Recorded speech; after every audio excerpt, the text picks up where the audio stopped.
Hi guys, it's Katie and Victoria, and our topic that we're going to be talking about is technology in the classroom. Our questions that we focus on are: how can a teacher incorporate technology if she or he does not have the resources? If you can bring your own device, how can you make it fair for the students that don't have their own device to bring? And does everyone believe that technology is a good thing to use in the classroom? Our next question is: how will it affect students' writing? And how can teachers get the resources if they don't have them? Our final question is: does incorporating technology level the playing field for all types of learners?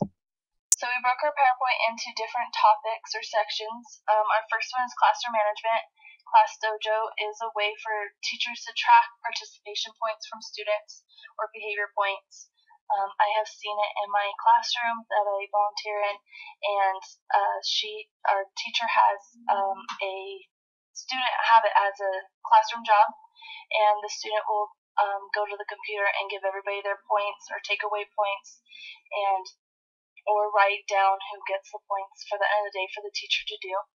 Taking roll is now on computer. It's a great way to send it automatically unless the system's down. Then you gotta do old school and write it all down. Go Noodle is online brain breaks. The teacher will have this online, and the students play these little games to regain their focus. InnerWrite Pad is a Bluetooth-enabled wireless pad interactive pen for full mouse capability.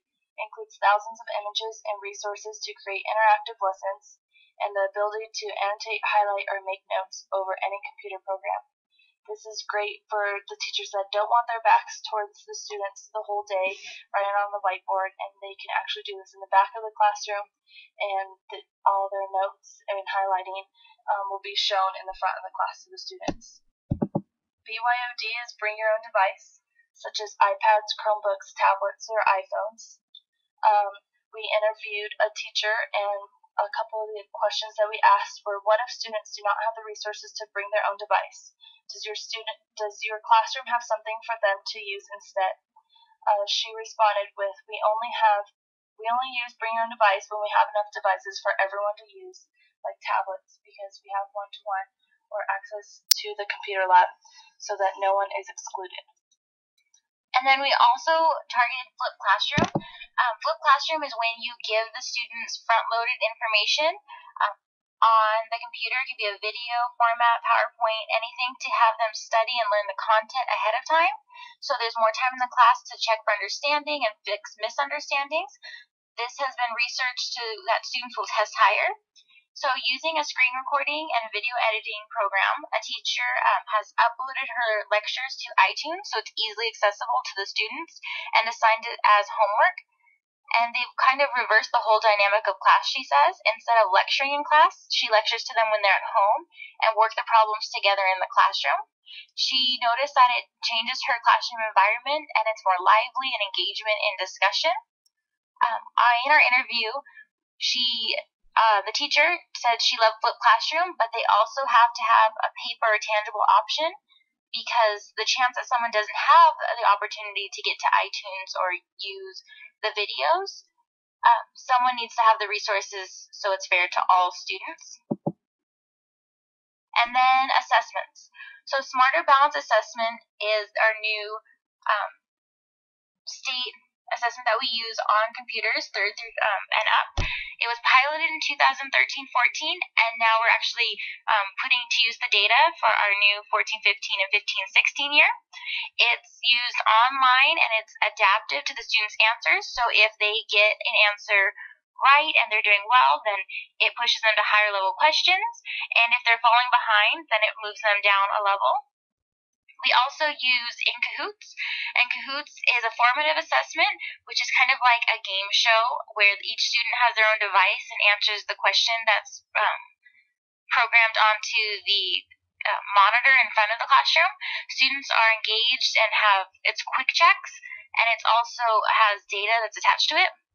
In our interview, we asked her what she uses, and she uses Kahoots before science tests for vocabulary, and the students are completely engaged. There's also PowerPoint. So many teachers have used Microsoft PowerPoint to create review games based on famous game shows like Jeopardy, The Weakest Link, and Who Wants to Be a Millionaire.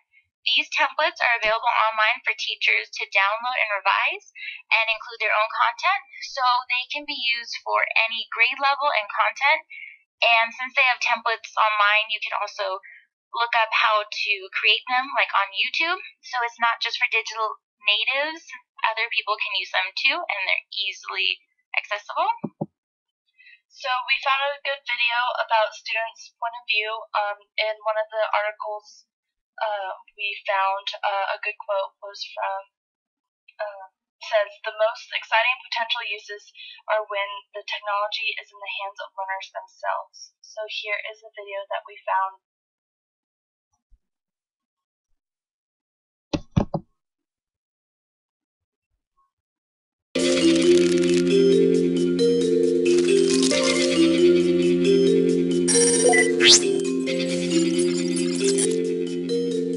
Tell me what you think technology is.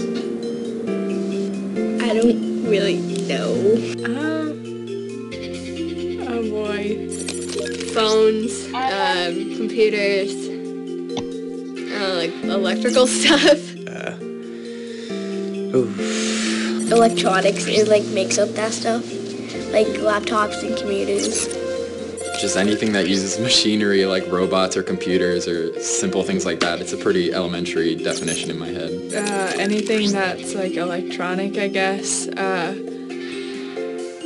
Yeah. I don't know. Using stuff to better ourselves, like make things easier, more efficient. What technology do you use in school? We use iPads and computers and phones and all that stuff every day. The computers, the board at the front of the room. In school, we use boards or smart boards. Some teachers even use their phones or iPads to look up certain things. We use the TVs, we use the computers, I use my cell phone, probably more than I should. We're going to use iPads next year. All of us are going to get iPads. We use the computers in the computer lab to take tests now even. I use my cell phone in school, but that's probably not a good thing. Yeah, I got this notebook and a pen to help me in school because I'm on the Asperger's spectrum. The pen is able to record what you have on the page, and then you can get the notes onto your computer too. How do you think people learned before technology like computers and the internet? I don't know. Probably like encyclopedias and dictionaries. Probably books. I don't know.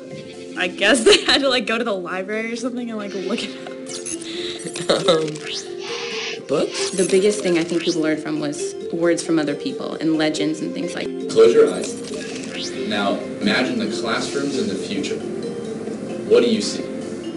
You don't have to actually use computers and stuff. You can just use your voice. I see robots. Robot teacher. I see robots teaching. Everything's kind of white. All white everything. Macs, because those are white. Little screens in front of you, like maybe glasses or something like that. Google glasses everywhere. I imagine, wall-mounted, touching thin air and making holograms and stuff. Holographic keyboards, Chrome everywhere.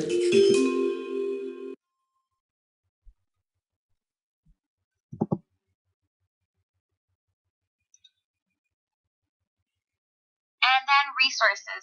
So if you don't have the resources, we've noticed that you can apply for grants. There are many out there. You just have to research this one specific for you. Also, in our interview, we asked about resources, and she said to ask your principal. You should really rely heavily on your administrators to be your biggest advocates. But also go out of your comfort zone and ask others, like parents, other teachers in the community. Really use them and know that they want to help the students too, and we all have the kids in mind. I know a teacher that is actually asking, instead of a Christmas present, she would like donations to her technology fund. Okay, and that sums up our presentation, but we have a Google form for you guys to fill out. So please look at the link attached. And it asks you just a few questions. And And the questions are, would you allow students to bring mobile devices in the classroom? What type of technology in the presentation have you used in the classroom? What technology would you like to try after this presentation? And has there